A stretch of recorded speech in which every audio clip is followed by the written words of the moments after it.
The day Tim proposed, I suddenly heard my best friend's thoughts. Laugh all you want, fool, he's in love with me. My back is so sore. Tim was wild last night. No, I can't think about it. It's so embarrassing. After being with Tim for 5 years, it looked like we were finally reaching our happy ending. Today is my 26th birthday and also the day he proposed. The event was at a fancy venue, decorated so beautifully it could rival a wedding. Tim invited all our close friends and family. In that moment, he held a bouquet of bright red roses. His proposal speech was pretty cliché, but he said, "Anna, there's elegance in being common, and I know you feel my heart. Will you marry me?" Looking at the deep affection in his eyes, I smiled and was about to take the flowers from his hand. Suddenly, I heard my best friend Shirley's voice. Laugh all you want, fool, he's in love with me. My back is so sore. Tim was wild last night. No, I can't think about it. It's so embarrassing. My hand froze and I looked up in shock, but Shirley seemed perfectly normal, full of gentle smiles. But as I looked down, the voice echoed again. Oh my God, why did she look at me all of a sudden? I thought I slipped up. It's not time yet. But Anna, one day I'll tell you all this to your face. My ears buzzed with disbelief. Tim didn't notice and asked, Anna, will you marry me? I glanced at him, then at Shirley, and couldn't help but test her. Shirley, do you think I should say yes? Shirley immediately hugged me, eyes welling up with tears. Anna, are you nervous? Don't worry, everyone sees how Tim's been with you all these years. You can relax. If he ever bullies you, I'll cut him up myself. I watched her face, pretending to shyly nod. Tim, I agree. The next moment, Shirley's voice returned.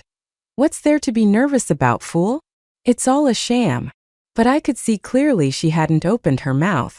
Was I somehow hearing her inner thoughts? Recalling her words, a chill ran through me. I accepted Tim's proposal, and the room cheered. Tim hugged my waist and leaned in to kiss me, but I turned my face away instinctively, looking at Shirley.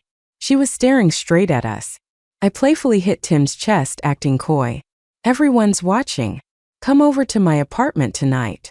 Tim was stunned for a moment, then lifted me up and spun me around. He asked quietly, Are you sure? Leaning my head against his shoulder, I nodded, sneaking glances at Shirley. In a tone just loud enough for the three of us to hear, I said, Yeah, tonight I'm all yours. Almost immediately, I heard Shirley's voice. What? Anna, didn't you say no to premarital sex, you witch? Tim is mine. But she kept smiling, looking at me with friendly eyes. Disgust welled up inside and I pushed Tim away. I clenched my trembling hands, struggling to stay calm. I'm going to the bathroom. Tim offered to join me, but I refused, leaving the room. A chill ran through me despite the warm April weather. In the bathroom, I splashed water on my face until my head cleared. The fact that I could hear thoughts wasn't as shocking or infuriating as the things Shirley was thinking. One's my longtime boyfriend and the other's my best friend. We've been through college together and entered the adult world. Our bond is tight, yet they were hooking up. Why deceive me together? Why not tell me? Then why propose? I was too shocked and angry to even cry. Looking back, maybe they weren't entirely subtle, like the hand in Shirley's Twitter pic at dinner, obscured with a mosaic, or that night I couldn't reach either of them during a college reunion I missed. It wasn't just one night. There were many nights they were both unreachable, and I stupidly thought they each had their own things. Little did I know they were spending those nights together. I stayed in the bathroom a long time until Shirley came to find me. Anna, are you still in there? Are you okay? After several deep breaths, I opened the door saying, I'm fine. It just feels a little unreal. Shirley cheerfully linked her arm in mine. Are you so happy you're gonna faint? Anna, you're truly the happiest. She sounded sincere, but I resisted the urge to push her away. How can anyone have such contrasting faces? Not knowing their real intentions, I decided to play along. Shirley, how was your first time? Did it hurt? Shirley smiled flirtatiously, and I noticed a sudden darkness in her eyes. What a naive little fool. Did you really think Tim was holding out just for you? Once again I heard her. Anna, mind if I ask? All these years, have you ever wondered if Tim might have someone else? I looked at her with a pointed gaze, then sighed. Honestly, I never really believed it. But guys, you know fooling around a bit isn't a big deal.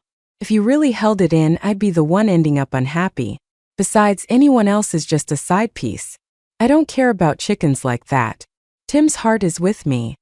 Otherwise, he wouldn't propose, right? Shirley eagerly nodded in agreement. Of course, otherwise I wouldn't let it slide. But internally she was screaming, "You're the chicken, your whole family's chickens. Once Tim drains your family's wealth, all you'll be good for is being a chicken." Hearing that, my face turned cold. Ah, so it's not for love but for money then? Shirley continued silently cursing me. I slowly pulled my arm from hers and went to wash my hands, looking into the mirror. As I lowered my head, I gave a cold laugh. Should I call them naive or stupid? With such enormous greed, aren't they afraid it'll be their downfall? That night, Tim didn't get on the elevator to my apartment. The nursing home called, saying his mom hasn't been eating, drinking, or sleeping these past couple of days, and when bedtime rolls around, she refuses to get into bed. They asked him to visit. I thought it was pretty convenient. I put up a hand to keep him from leaning in closer. With a hint of compassion, I told him, "Go ahead, your mom's important." I knew he'd definitely go. At least in front of me. He's always been good to his mom, pretending not to notice the lingering look in his eyes filled with a mix of regret and reluctance. I kept smiling. Tim sighed heavily and then turned away. I watched him leave, my face gradually cooling off. Even without the call from the nursing home, there's no way he was coming into my apartment tonight. Whether he was really going to see his mom or hanging out with Shirley, I didn't want to care anymore. I needed some space to sort out this mess. When did the two of them start seeing each other? Honestly, Shirley and I never really clicked from the start. We were college roommates, but she kept to herself and wasn't close to anyone. It wasn't until both of us had boyfriends that we found something in common to talk about. Over the years, she occasionally posted stuff about relationships on Twitter, along with some photos. Whenever I asked about it, she'd just smile and say she'd share the good news. Looking back at her expressions, there was always something off. I feel a dull ache in my heart.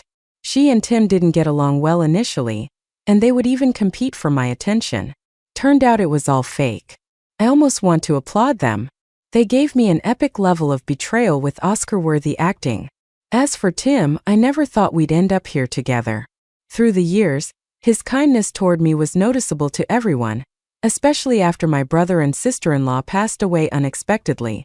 It increased by the day. I didn't think much of it. I assumed he was genuinely caring. He once said, "Anna, even though you've lost two people who loved you dearly, I'll treat you twice as well and never let you suffer." Listen to that, such sweet talk. I smirked sarcastically, picked up my car keys and headed home. After a few days at home, I decided not to tell my parents the truth just yet. When they talked about Tim, they went from being critical to singing his praises. I listened silently, though my heart ached even more. Even my dad, who's been savvy in business for decades, misjudged this time. "Tim, Shirley, you really have outdone yourselves. People's greed is something you can't underestimate. Just because you're good to them doesn't mean they'll be grateful since they crossed the line first. I won't be nice about it either." I started taking an active interest in the family business and reached out to a childhood friend who just got back from studying abroad for a favor. 2 days later, I called everyone for dinner at the table. I introduced Richard to Shirley. We're all adults. No need for words to understand what that means. I had mentioned setting Shirley up before, but she'd always turned it down. She'd say it wasn't the right time or she wanted someone from a similar background, though the options I offered were way above her family status. Shirley once said, "Anna, rich mothers-in-law aren't easy to deal with. I don't want to get caught up in all that." I actually agreed with her then. So was that why Tim appealed to her? Tim just has a mom with Alzheimer's and a high chance of becoming our son-in-law. My mom had me when she was 40. They're getting older now. Years ago, when my brother and sister-in-law died in that plane crash, they hadn't had kids yet, so it was just me left. If Shirley could put up with it until Tim gained control of the company, she'd turn into quite the swan. By then she'd definitely outshine me. I had figured out her plans, but with Richard's help, I was confident this time. Sure enough, when Shirley saw the message I sent her, she was instantly intrigued. This rich kid was taller, better looking, and more charming than Tim. Plus, he grew up without a mom, bound to be starved for affection. He was clearly well-mannered, and I could see she was kind of taken aback. I smiled as I listened to her thoughts, taking a sip of water as I had asked. Richard was particularly attentive to Shirley throughout dinner. His dreamy eyes made her blush several times. He even peeled shrimp for her, though his technique was clumsy. It's the thought that counts. Richard, no need. I can do it myself. Why aren't you calling me by my name? Is it not nice? No, it's not that. Shirley shook her head, and a smile spread across Richard's tense face. Then in the future, can you call me by my name, Shirley? Okay, Richard. Shirley, you have a lovely voice. Do you enjoy singing? Mind if I ask you out for a karaoke night tomorrow? Shirley hesitated a bit, then shyly nodded. Gotta admit, Richard was smooth. If it weren't for knowing his antics, I'd think he fell for Shirley at first sight. He was so obvious about it. Anna introduced him to me. Must be a nice guy, right? Comparing him to Tim, well, if I could land him, I wouldn't be losing to Anna at all. I arched an eyebrow, unsure why she felt the need to compete with me. But when thinking about her background, I got it. Shirley had a tough childhood, always been competitive, using education to escape her rural origins. She always said she compared herself to others her age, surpassing them to get where she is today. In her words, that was her way to become successful. During those conversations, her pride and ambition were evident, and here I was agreeing with her, admiring her independence and drive. Never saw that for her. I was just a stepping stone. I clenched my teeth, reassuring myself it's okay. Better now than never. Tim was about the only one not enjoying this dinner. He seemed unaffected, but with women's intuition, I knew he wasn't pleased. He must have felt smug juggling the both of us, but Shirley's never been the type guided by morals. If she could turn to him, she could certainly turn to someone else. Tim was silent the entire time, and I was lost in my thoughts, too lazy to use Shirley to provoke him. After dropping me off at my apartment, he went back to the office to work late. I handed him 2 big projects, saying it was to build his skills, and so far he's been reliable. He should be busy for a while, too busy to bother me. Just as Tim left, Shirley called. Knowing her, I could guess why. Anna, I'm home. Are you? I replied, yeah, just got here. I knew Richard would take care of you. I started building Richard's image and I asked how she felt. Shirley was reserved. He's nice, very attentive, but maybe too much so. Isn't he like that with everyone? I immediately reassured her, no way. He doesn't have to worry about other people. The men in their family are all romantics. His uncle never remarried after losing his wife, and Richard's kept a low profile. No scandals. I vetted him for you, but it's up to fate in the end. Shirley chuckled, saying, let's just see what happens. But I could hear her real thoughts. Fate? Nah, I don't believe in that. It's up to us. Turns out you can read minds over the phone too. I told Richard to stay close to Shirley. I didn't want her flirting with Tim under my nose. I didn't expect Richard to chase so visibly. Everyone noticed. Even Calvin came to ask. Richard sent me to ask you. Calvin's a legend in our circle. He just glanced at me, and the top dog aura had me telling the truth right away. He'd find out on his own anyway. Calvin frowned, making me nervous. Luckily, he said nothing. Just have a plan. If you need help, let me know. Thanks, Calvin, but I got this. I felt confident about taking down those 2. Richard said Shirley was thinking of her options, wanting it all. If he didn't make a move, he wouldn't win her over. I agreed and let him go for it. A month later, Shirley announced their relationship on Twitter. I was the first to like it and shared it with Tim. His reaction? Super contuco. That's when you know something's up. True enough, a private investigator snapped him, angrily confronting Shirley. She just played weak and made him feel bad, pulling him in for a hug. Tim, I only love you, but I can't refuse Anna's kindness. I worry she already knows something. How could I say no to Richard? Everything I do is for you, and you don't trust me. Tim believed every word she said. I can't believe this is the same Tim I know. Guess he likes this type. I never played weak or pitiful. Rest easy, she doesn't know. Otherwise, her dad wouldn't trust me with big projects like this. I miss you. They moved from being distant to cozy in no time. I stopped the recording and sent it to Richard, teasing, you got played. His reply came a bit later. She's something else, all right. But Shirley fooled Tim. Richard said she started hinting at their future like getting engaged. She's distancing herself from Tim now. I hired a private investigator for a month, and they found nothing between them. Money wasted. Tim's been down. Looks like he really cared for her. And as his fiancée, how could I bear to see him sad? So I got Dad to promote him to general manager. At 27, managing a publicly listed company, several financial magazines wanted to interview him. Tim was on cloud nine, super attentive to me. I told him to focus on work. While I'm learning management, we've been busy. Haven't seen each other in a while. Tim supports my studying, though he has no clue what I'm actually learning. Looking back, life's been smooth sailing. My brother was alive. Family responsibilities didn't fall on me. Now it's different. My newfound interest in the family business. I made my parents happy, they never pushed me. They even let me date Tim when he had nothing. Mom just warned me not to give myself away easily. Now they think my change of heart is my brother and sister-in-law's doing. After they passed, my parents tried persuading me, leading to me gradually accepting Tim. Thinking of my brother and sister-in-law saddens me. Maybe this ability to read minds, gained since the day of the proposal, is their posthumous help. I'm determined to get Tim out of the company though.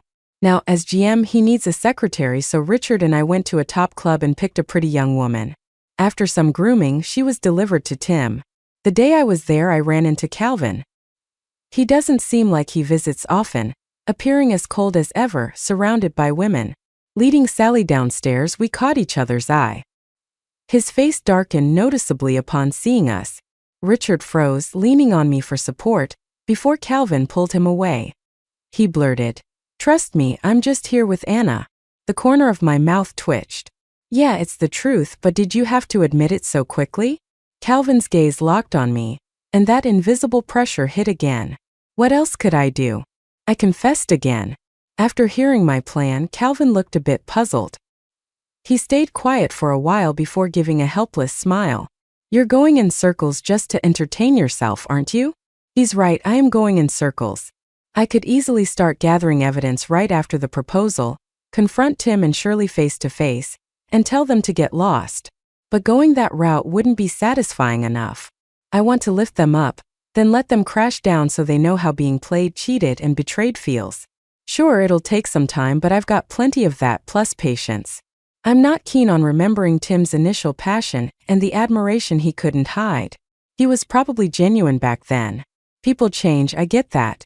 I can deal with love turning sour, but their shameless ambition is unforgivable. Yet deep down there's a tiny bit of hope for the feelings from when we were young. The reality is Tim is not worthy.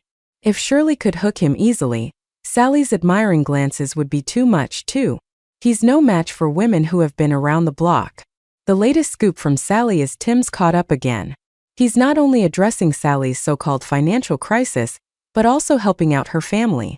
If Sally were really just a newbie graduate, she'd be all about Tim. But learning from past mistakes, I approached Sally with total confidence. When my parents came back from their trip, they couldn't understand I got Tim a secretary under their name. I knew it was time to spill the truth. Tim doesn't love me anymore. He's after our family status. I have to make him quit the company. I didn't mention the mind-reading part. Anyone would find it absurd. I thought my folks would struggle with it, but they got it real quick. "Anna, we're too old, we misjudged him." Dad's words made my nose tingle. "Dad, it's not your age, it's your trust in me. You trusted me." And put blinders on about Tim. They didn't oppose in the beginning, just went along.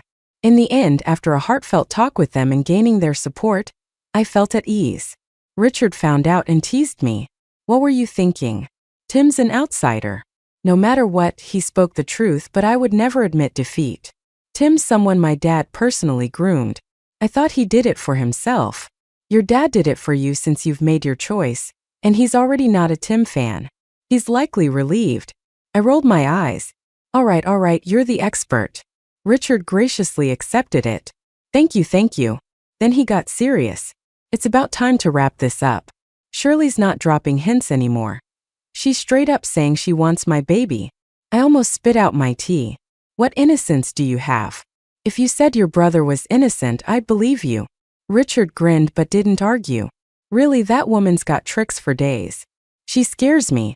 If she tricks me once, I'll be booted from the family tree. I couldn't help but laugh. He had a point. Time to get serious. Getting Richard to ditch Shirley isn't hard. I've got loads of photos, videos, and recordings of her with Tim. The latest was when she'd already agreed to go out with Richard. In the showdown, the man's face isn't visible in the pics. When Richard acted heartbroken, looking like a betrayed turtle questioning Shirley, I was impressed. The acting deserves praise. Shirley denied it, but we had that recording from her bedroom. I had a professional agency verify it. It's definitely your voice. I love you so much, Shirley. I take on my whole family for you. Why did you do it? Who's that man? Shirley sobbed, biting her pale lips until they bled, but she wouldn't say. Richard was so devastated he could barely stand, finally suggesting a breakup, and then he left. Shirley collapsed, sobbing in my arms. When she came to, she kept crying. Anna, he doesn't believe me. Who set me up? Who's the jerk? I tuned out the curses. Surely it's not that he doesn't trust you. The emails went to both his dad and brother. Richard must have tried hard, but it was pointless. The photos and recording are real. You did cheat on him, you deserve the breakup.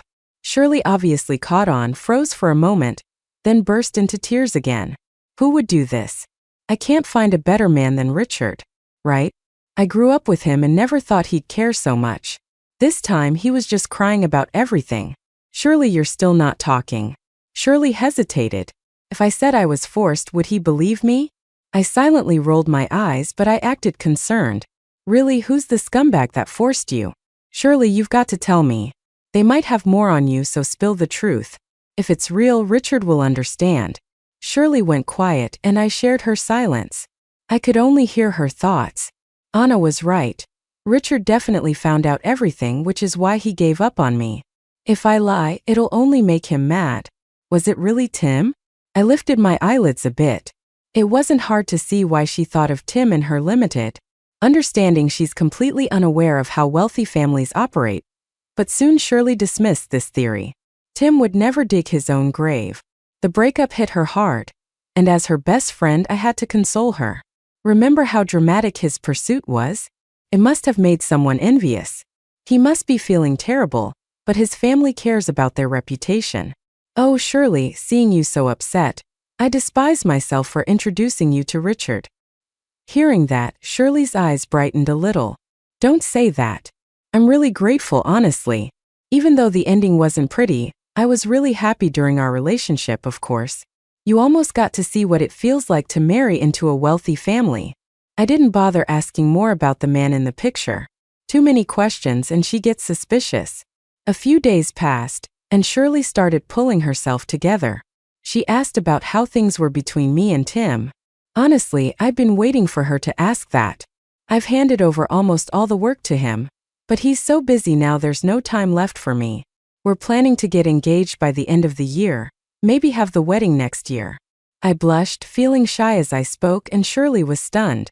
After a while, she awkwardly said, "Well, congratulations to you both. Tim's already the general manager. Have you guys?" I didn't expect her to ask that. Not yet. He's really respectful of me. Shirley suddenly smiled brightly. Yeah, he's always cherished you, Anna. You're still so innocent. No way. Tim has to have someone else. Anna, you're utterly naive. How could she guess that quickly? So Tim was drawn in by something more primal. I scoffed internally, losing even more respect for Tim. To reunite these estranged lovers, I threw a small anniversary party. Shirley agreed to come, and on the day, Tim showed up with Sally. I acted clueless, totally helping Tim flaunt his love with his little darling around. He couldn't do anything intimate. Sally was flaunting her wealth. A $10,000 bag, a $50,000 watch, and that striking ruby necklace around her neck. Shirley's eyes shot daggers at her. In under 3 months, the one Tim promised was replaced. Shirley got nothing tangible from Richard, just a fleeting taste of affection. How could she be content? Of course, secretly she thought I was foolish too. I sipped my drink slowly, curious about her next move. As I anticipated, Shirley went back to Tim again. Sally found out from screenshots of Tim's phone messages. Shirley confessed to Tim that she and Richard were clean, explaining their breakup. But Tim with Sally now didn't care about anything related to Shirley, nor believed her. After all, he now understood Shirley's character clearly. His biggest concern was discovering someone had snapped proof of him with Shirley. Tim tried to find out more but came up empty-handed. Shirley was clinging tightly to him now, even sending Sally threatening messages. All three were caught up in a tangled dramatic relationship. Shirley wished Tim would return to her, yet it was only her dreaming. Rumors began to spread in the office about Tim and Sally's relationship. He started those whispers when Sally was flirting with Tim in the meeting room. The big screen in the shareholders' meeting showed him shouting on a call. Tim got called for a meeting. He had two choices: get fired without any compensation or resign. Weighing his options, Tim chose to leave on his own accord. That kind of man, I didn't want to see him again. Sending back the engagement ring, I cut him off for good. As a betrayed fiancé, wasn't it only fair to vent to my best friend? I smeared pepper water on my eyes and went to cry it out to Shirley. You and Tim, just like that, it's over. Tim is nothing now. I have nothing left either. Shirley was shocked. Through tears, I saw her colorful expressions, secretly reveling in my satisfaction. All that build-up before was just for this moment and what follows. He betrayed me, Shirley. He betrayed me. Shirley suddenly asked. Who could have done this? Why does it seem similar to my situation? Who's targeting me and who's targeting Tim? I have to admit, Shirley was sharper than Tim, but without any proof, all she could do was wildly guess. Tim wasn't discreet about being with Sally at the office, acting like it was his own company. After he left, Sally disappeared. I never heard from her again, and all the money he spent on Sally was lost forever. I knew roughly how much he had saved over the years.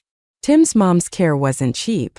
With all he'd given Sally, he probably had nothing left. Despite being a general manager, the salary wasn't much. Most of his pay came from bonuses. Back to being broke, Tim couldn't find me, so he turned to Shirley to borrow money. She told me herself, Anna, lucky you didn't get engaged to him. You wouldn't believe how down and out he looks now. He must be devastated, not like himself at all. I feigned surprise. That's odd. He should have saved quite a bit by now. Talking about that, Shirley was livid. Ugh. Wasn't it the secretary digging a trap for him, swindling it all away? So pissed off it makes me mad. I was careful to not wreck my image by spending his money, but Sally was something else. Tim's trash too, even daring to threaten me. After listening to her cursing in her mind, I asked her, So did you lend him the money? A little bit, she said, considering how good he was to you in the past. I helped him this once. I sneered internally. It was probably more about their past together than anything else. What does it have to do with me anyway? Besides, Tim has nothing left to threaten you with. I could tell even with my eyes closed. After faking some sympathy, I earnestly advised her. Sorry, Shirley, it's my fault you got involved. Next time he asks for money again, just call the cops. Shirley absent-mindedly nodded. Don't just say sorry. You can repay the money I spent for you. Anna, weren't you always so generous before? I loaned all of my personal savings. Listening to her inner voice, I felt amused. Of all the rich people Shirley knows now, I'm the only one, so she's been inviting me out a lot lately. I couldn't let her down, of course, for Richard's birthday party over the weekend. I offered to bring her along. Anna, thank you, I've made up my mind. If we can't be lovers, we can at least be friends.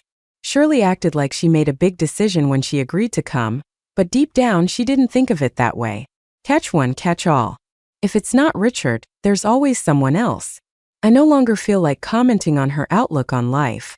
The truth is, she has decent conditions, but her ambitions are sky high. After experiencing men like Tim and Richard, she won't easily settle for an ordinary white-collar guy since she refuses to wake up willingly and let reality hit her hard. Richard's birthday party was extravagant, to say the least. A single bottle of wine on the table could match the price of the priciest bag in Shirley's closet. Jealous of all the other women surrounding Richard, she finally couldn't suppress it any longer and said, Richard, can we talk? Richard lazily lifted his gaze and smirked teasingly. He said, What do I have to talk about with someone who hooked up with her friend's boyfriend? Shirley's face turned pale as she subconsciously glanced at me. Richard, what nonsense are you talking about? Richard looked at her coldly with a disdainful, unfamiliar gaze that deeply wounded Shirley. But when intimate photos of her and Tim were thrown on the table, she could barely stand. She wobbled. Richard was the focus of the day, with everyone's attention on his every move. Shirley's arrogance and ignorance led her to a point where everyone pointed fingers at her.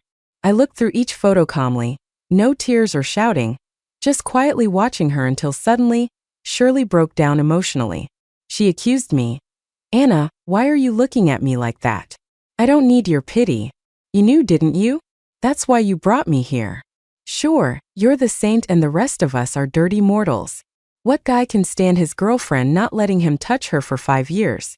You may be beautiful, but aren't you the same with the lights on? Richard didn't expect her outburst and ordered someone to drag her out, but I told him to hold on a moment. You're right, but I also never said I couldn't live without Tim. You could have been together openly from the start. Shirley avoided my eyes, muttering, We didn't want to hurt you. I smirked, not needing to retaliate. Richard was already furious like a stray dog. Shirley was thrown out. Security told me she laughed and cried by the wall for a while before finally leaving in a frenzy. The butler at my apartment reported that Tim often waited for me at the entrance, so I instructed my assistant to sell the apartment, moving back home for good.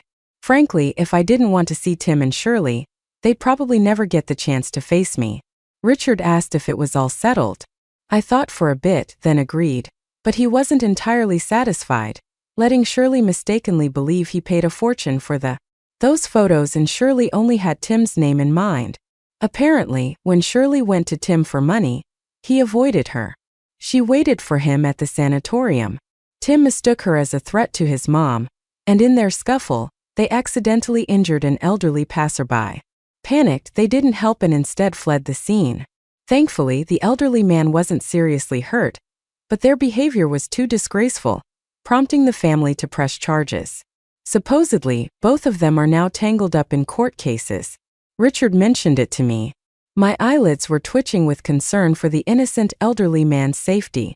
After checking, I was relieved to learn the man was indeed all right. Not long after, I officially took over the company. Over the weekend, when the appointment letter was finalized, my dad threw a party in my honor, inviting all the local elites. Honestly, I'm not overly fond of such gatherings, but tonight the ladies looked at me with unexpectedly kind smiles. I was clueless until Richard enlightened me. You didn't know you're now seen as a hot commodity by all those families? Shirley's last words to some extent meant, Anna's a good girl. Anna, could you be a bit reserved in that area? Clenching my jaw, I felt my face flush. No one enjoys having their private life turned into gossip. I kicked him gently. Why didn't you tell the people there to keep their mouths shut? Oh, I forgot, but I was shocked too. Annoyed, I dragged Richard along. Where to? He asked. To a club, I replied. Thanks to him, I now couldn't shake off the anxious looks. For heaven's sake, we're in the 21st century. They shouldn't box women in such traditional norms. Gosh, now I know why they praised me for being well behaved. Richard almost doubled over with laughter beside me. But unexpectedly, we bumped into Calvin on the way. His first glance fell on mine, then on Richard's interlocked hands. His brow furrowed, and then he asked, With the party starting, where are you two headed? Having learned from previous encounters, I spun around to cover Richard's mouth, but clearly, it was too late. Calvin, she's making me take her to the club. After Richard blurted out those 2 words about a male model, the air turned dense. I grabbed my dress hem, my heart pounding in the depths of Calvin's eyes. What if he asked further? What would my answer be this time? Stomping my foot, I fled. Post-party, my suitor count multiplied, with bouquets decorating the floors of the executive hallway. Struggling to manage, I finally asked the cleaning staff to remove all the flowers. She was overjoyed, almost like receiving a bonus. I had Richard spread the word that I'm allergic to pollen, and sure enough, the next day the office looked back to normal, clean and simple. It's easy to deal with outsiders, but when it comes to family, after I once again turned down my parents' proposal for an arranged marriage, I calmly and rationally called Richard. He picked up pretty quickly, but before he could say anything, I blurted out, Hey Richard, want to marry me? I must have scared Him because the usually loud Richard was dead silent with him. Quiet, I started to feel unsure. I didn't mean it like that. I mean, we're at that age and it's time to settle down. No, I mean marry me. You can still do your thing, I won't bother you. It's just that my parents keep pushing me. You know? I kept talking to myself, but the words fake marriage just couldn't come out. Marriage to me is sacred and I have a deep respect for it, but that respect put me in a tough spot. As I was scrambling to find the right words, finally there was a response on the other end. Is this Anna? Richard really doesn't suit you. His brother maybe. Plus, in terms of birth order, it's not Richard's place. Uncle, I was so shocked my phone slipped onto my lap. I had to double check and yep, it said Richard. Yeah, it's me. Surprised, but I meant it. What do you think, Calvin? Calvin's there too. My grip loosened and my phone fell on the bed. Then barely, I heard a cool voice through the receiver. Calvin said, HM. Is that a HM or not? HM? What the heck does HM mean? My mind was a mess. Just when I wanted to ask Richard where he was, his voice came through. He was late to realize, and his voice shot up an octave. Anna, did you just propose to me? Shut up, Calvin and I said at the same time. An awkward connection that left me feeling uneasy. In a hurry, I ended the call. The big room felt empty and silent, but it was like a million thoughts raced past my ears. What was I thinking? I can't even call Richard again. Instead, I confronted him online. But it wasn't until I was about to crash that he called me back. He explained that their uncle had them in the office for a chat tonight when my call came in. He wanted to hang up but accidentally put it on speaker. So all three of them heard my embarrassing plea. Can you just be a little more dependable? I vented in frustration, and Richard dramatically declared his innocence. You threw me for a loop with that. I was like having an out-of-body experience. I was already dizzy from my own parents. I know, but you really say whatever comes to mind. After a few muttered words, Richard turned serious. Anna, I've always felt like I'm not very responsible. I'm scared of taking on serious commitments. Marriage is no big deal if you ask. I'd do anything, but my brother has a point.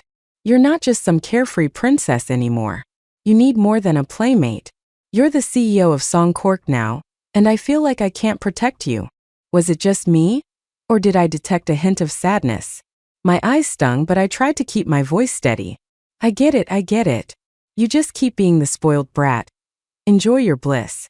As long as you don't break the law, I've got your back. Still, Richard laughed heartily and then sighed softly. Besides, I can never get past your parents. I couldn't hold back a laugh. All right, enough. Let's pretend this conversation didn't happen tonight. He sure has a lot to think about. Luckily, work kept me busy, and I soon forgot the whole awkward incident. I found out from Twitter that Richard was on vacation. Running on some Southeast Asian island, his post showed a grid of photos filled with people. Some I recognized, all looking cheerful and carefree. I liked the post and put my phone away. He doesn't even ask me to tag along before going on trips anymore. Guess being at the top is a lonely business. Having just taken over the company, there's a lot I need to learn and my schedule is packed with never-ending meetings, piles of documents to review, and obligatory social events. I may not like it, but in no time, I've learned to charm them at the table. The new secretary, though young and fresh, couldn't quite hold her liquor despite her best effort. I downed a glass of strong liquor to close the deal and finally wrapped up the dinner. Are you okay? I'm sorry, she apologized with guilt. I'm not a total lightweight, but it has been a while. Ignoring the queasiness in my stomach, I flashed her a reassuring smile. No worries, don't overthink it. If I hadn't downed that drink, those clients wouldn't have budged. I told her to go on ahead with the driver as I waited in the hotel lobby for my family's chauffeur. Shortly after, I shut my eyes. I felt a hand touch my forehead. Startled, I opened my eyes. It was Calvin's composed face. Calvin, do you have a fever? Why is there no one with you? I touched my warm cheek and quickly shook my head. No, I'm not sick, just had a drink. His brows knitted just a bit. How much? Just one shot, I replied. He called his assistant and after a short wait, a cup of honey water was in front of me. I'm not fond of honey, but I couldn't refuse his good intentions.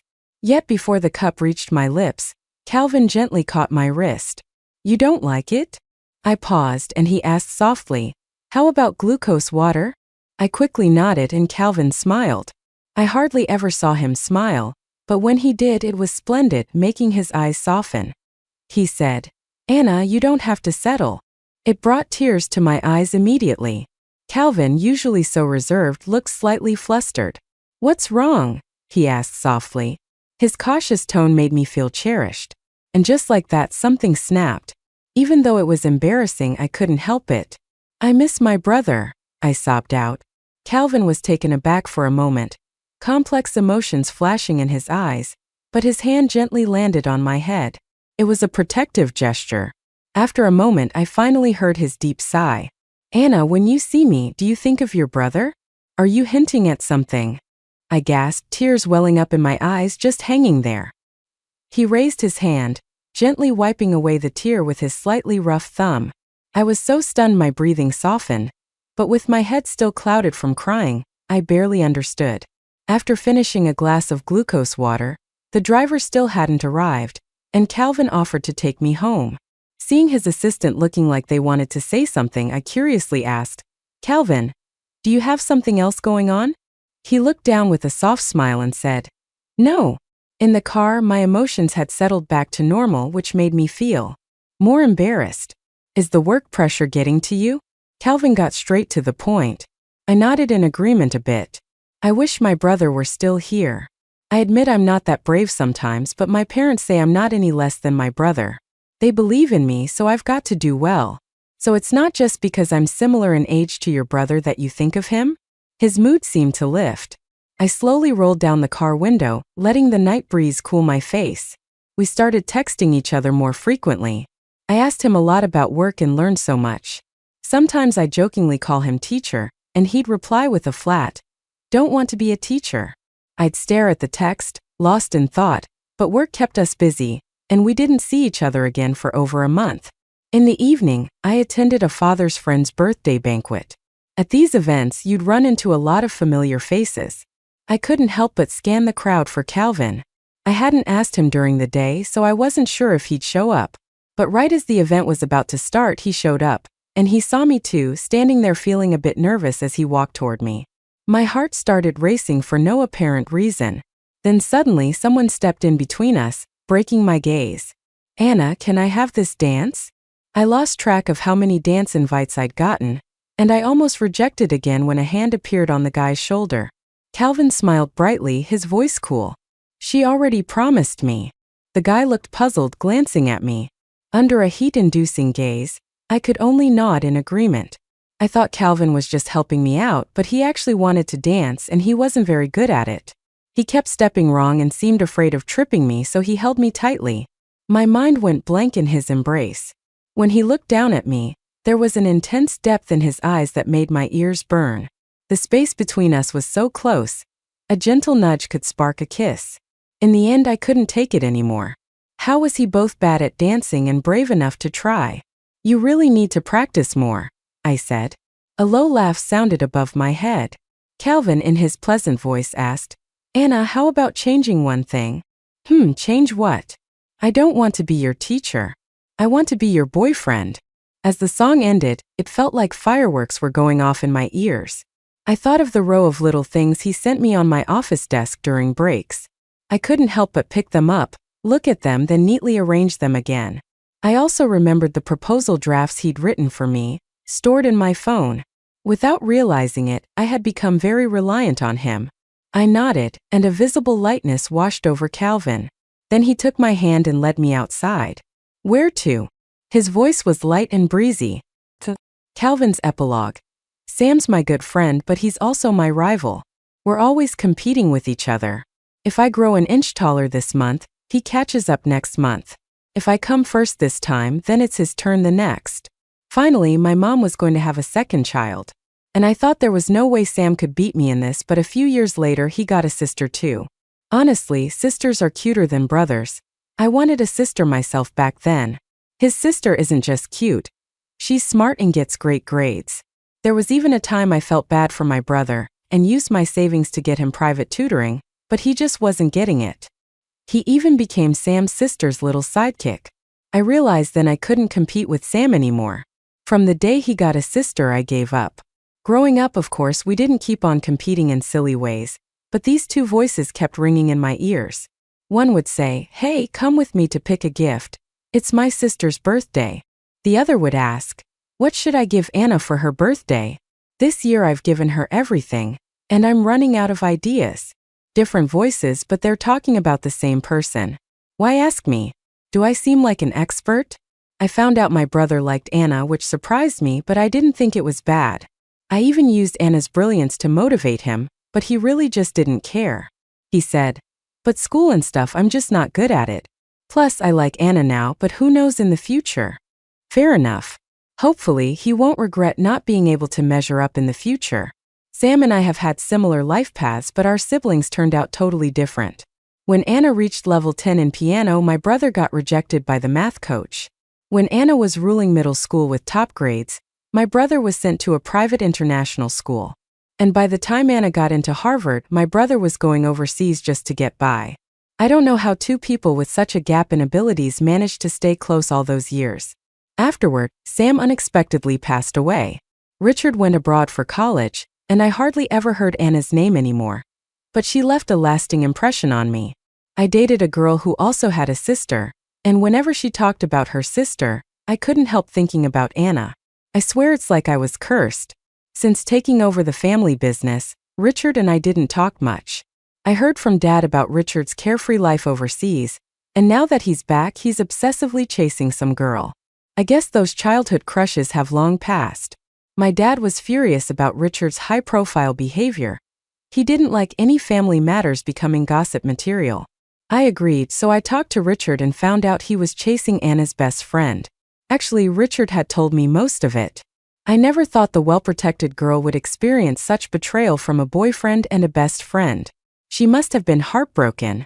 Somehow, I ended up visiting the Song family after Sam's death.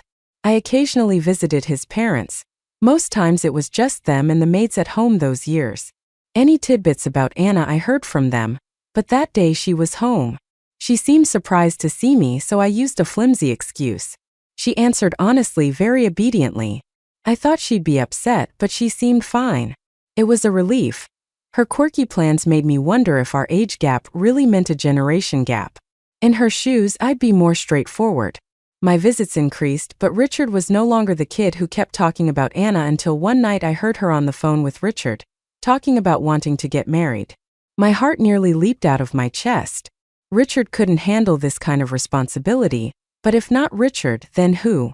Was my dad serious or was that a joke? After leaving the study room, I caught Richard and asked if he still liked Anna. He said sure, he'd always liked her best. But liking her best doesn't mean only liking her.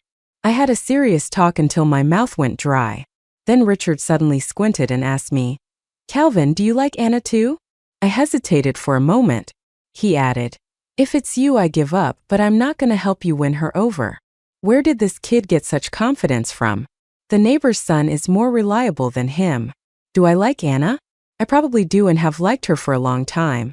I used to just wish for her happiness, but as she blossomed into a beautiful woman, I didn't want anyone else to have her. But if I made a move, she might get scared, so I stayed in the shadows, quietly watching over her. I heard many people send her flowers. I thought about doing the same, but then Richard relayed her message that it's not a good idea.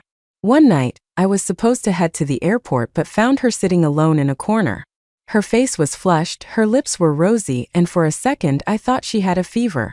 She didn't, thankfully. I noticed she didn't like drinking honey water when she held it and sniffed with her pretty nose.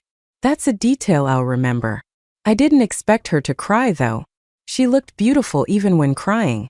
It tore at my heart. I wanted to hug her, but all I did was gently wipe away her tears. This was already stepping over the line, yet she looked surprised without moving away. I felt hopeful. I kept finding excuses to see her during work. Luckily, she didn't suspect a thing and even asked for advice, just like she probably did in school, being the good student she was. With a 7-year age gap, I didn't have the courage to ask her out one-on-one, but at least we texted daily. Sometimes I missed her too much and would video call her. It always took a while for her to answer, but I'd always notice her reddening earlobes. Maybe because she was shy? If so, maybe she wasn't against me. Desire is a deep pit. I went from hoping she'd be happy to wanting to be the one to make her happy. From saying a few words to wanting more and more. I'm not sure if Anna realized my feelings, but recently she's ignored my hints, and I'm about to lose it. I didn't ask if she'd attend the birthday banquet, afraid she wouldn't if she knew I'd be there.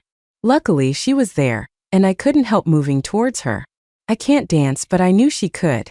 She might have just been giving me an out when she took my hand, but I was thrilled. Even if I wasn't great, I fumbled. Through not caring if people laughed, as long as the dance didn't end, I somehow built up the courage and asked if I could be her boyfriend. Just as the song ended, I pulled her away to confirm. When she didn't respond that night, I kissed her forehead softly. Weeks later, we kissed. A month later, I visited Anna's parents as her boyfriend. 6 months later, we got engaged. A couple of months later, in a romantic fall, we got married. I'd say life's been worth it.